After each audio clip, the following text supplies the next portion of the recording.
जे आहे ते राज्य निवडणूक आयोगाच्या प्रमुखांनी या ठिकाणी बोलवा अशा प्रकारची मागणी जी आहे ती राज ठाकरे यांनी केलेली आहे। आपण खरं तर पाहतोय का राज ठाकरे यांनी मागणी केलेली आहे। राज्य निवडणूक आयोग जे आहे ते समोरच्या प्रशासकीय इमारतीमध्ये बसतं आणि आताची बैठक सुरू आहे ती मुख्य निवडणूक अधिकारी यांच्याकडे सुरू आहे।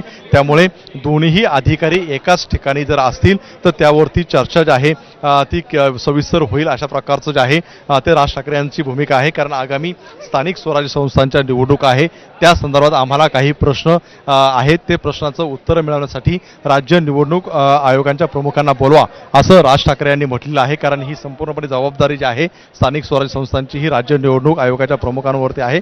त्यामुळे आमच्या जे काही प्रश्न आहेत त्याला उत्तर देण्यासाठी त्यांना बोलवावं अशा प्रकारची जी आहे ती मागणी राज ठाकरे यांनी केलेली आहे। त्यामुळे आता दिनेश वाघमारे या बैठकीमध्ये येणार का हे सुद्धा पाहणं अतिशय महत्त्वाचं राहणार आहे।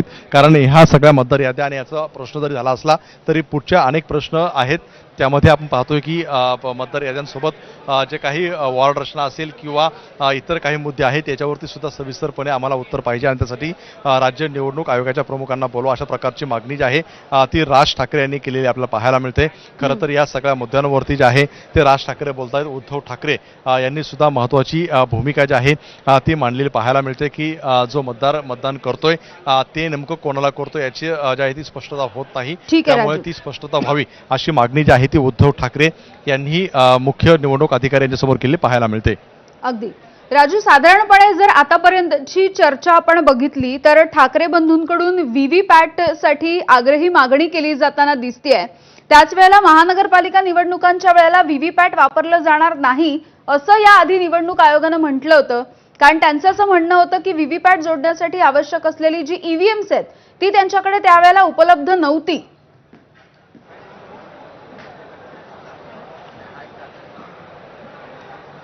अगदी आपण पाहतोय की याच्या आधी सुद्धा याच्यावरती मोठ्या प्रमाणावरती वाद आरोप प्रत्यारोप जे आहे ते झालेले होते।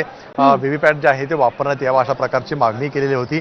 मात्र तेवढ्या प्रमाणामध्ये आपल्याकडे उपलब्ध नाही असं निवडणूक आयोगाने म्हटलेलं होतं आणि त्याच मुद्द्याला पुढे जाऊन जे आहे ते राज ठाकरे यांनी आता मुद्दा मांडलेला आहे की आता देशामध्ये फार ठिकाणी निवडणुका नाहीत त्यामुळे त्या सगळ्या मशीन ज्या आहेत त्या महाराष्ट्रामध्ये आणावा, व्हीव्हीपॅट जे आहे ते प्रत्येक ठिकाणी लावावी आणि त्यामुळे स्पष्टता येईल अशा प्रकारची जी आहे ती मागणी केलेली आपल्याला पाहायला मिळते। खरं तर राज ठाकरे यांनी पहिल्या प्रश्नापासून ते आतापर्यंत पाहतोय की आक्रमकपणे जे आहे ते आपली बाजू मांडत भूमिका मांडत जे आहे ते अनेक प्रश्न निवडणूक आयोगाला केलेले आहे। खरं तर अद्यापर्यंत शरद पवारांनी नेमकी काय भूमिका घेतली आहे, काय प्रश्न उपस्थित केलेला आहे हे स्पष्ट होऊ शकलेलं नाही। मात्र राज ठाकरे यांनी जे काही प्रश्न उपस्थित केलेले आहेत त्या प्रश्नावरती आता निवडणूक आयोगाचे अधिकारी मुख्य निवडणूक अधिकारी सुद्धा यावरती काय उत्तर देणार आहे हे सुद्धा पाहणं महत्त्वाचं राहणार आहे।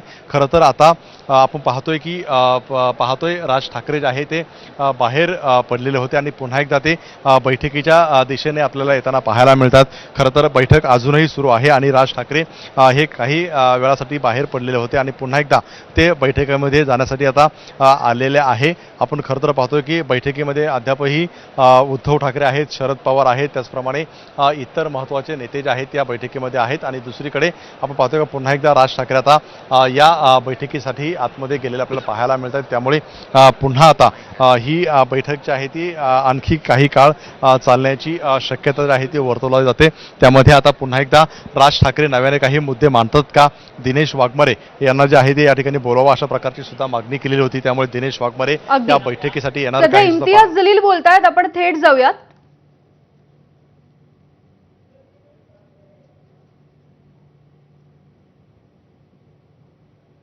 आहे की भारतीय जनता पार्टी, एकनाथ शिंदे आणि अजित पवार सुद्धा यामध्ये यायला पाहिजे। कारण आपल्याला लोकशाही महत्त्वाची आहे। पार्टी जिंकणार, कॅन्डिडेट जिंकणार, पराभव होणार एक वेगळी गोष्ट आहे, पण जोपर्यंत हे सिस्टम मजबूत होत नाही, लोकांचा विश्वास याच्यावर राहत नाही, विश्वास संपला की लोकशाही संपणार आहे। तसंही म्हणजे आता कोण आहे, लोकशाही राहिलेली नाही आहे ना। शिंदे या सगळ्यांना महाकन्फ्यूज असं म्हणतात। आता काय जे निवडणूक ज्या माणसांनी पार्टी फोडून लोकांना गुवाहाटीमध्ये घेऊन गेलं, फिरायला नाही घेऊन गेले होते, पैसे देऊन विकत घेण्यात आलेले आहे सगळे आमदार, ते काय बोलतील त्याच्या बाबतीत? होते इम्तियाज जलील आणि आज ते भेटायला आले होते।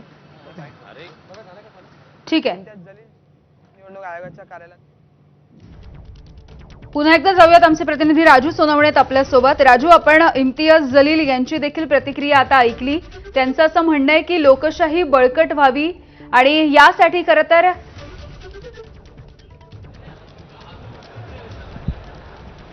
सर्व पक्षीयांनी खरं तर या बैठकीला येणं अपेक्षित आहे, असं त्यांचं म्हणणं होतं इम्तियाज जलील यांचं. राजू, साधारणपणे किती वेळापासून ही बैठक सुरू आहे आणि सध्या ही बैठक संपतेय का? आम्ही त्यांच्या नोटीसमध्ये आणलं की तुम्ही मागच्या विधानसभेच्या निवडणुकीनंतर जुलैमध्ये शेवटचं मतदार नोंदणी करता येईल असं म्हटलं. मुळात जे काही केलं त्याची माहिती तुम्ही पक्षाला कळवायला पाहिजे होती की बाबा एवढी एवढी नोंदणी झाली. सर्व राजकीय पक्षांना कळवणं तुमचं कर्तव्य आहे, ते तुम्ही कळवत नाही. हा पहिला मुद्दा की तुम्ही दिलेली यादी काय केलं. मग आणि त्याच्यानंतर जुलैनंतर ज्यांना 18 वर्ष होतील त्यांचं काय करायचं, त्यांची नोंदणी कोण करणार. दुसरा मुद्दा असा आला की दुबार नावं ही सगळ्यात भयानक आणि धक्कादायक उत्तर त्यांनी दिलं.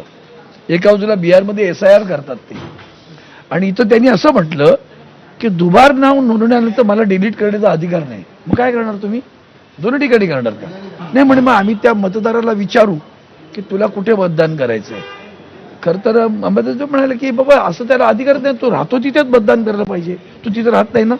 मग आम्ही ते त्याला व्हेरीफाय केल्यानंतर जिथे डुप्लिकेट आहे तिथे आम्ही लिहू की हे डुप्लिकेट आहे, इथं मतदान करायचं.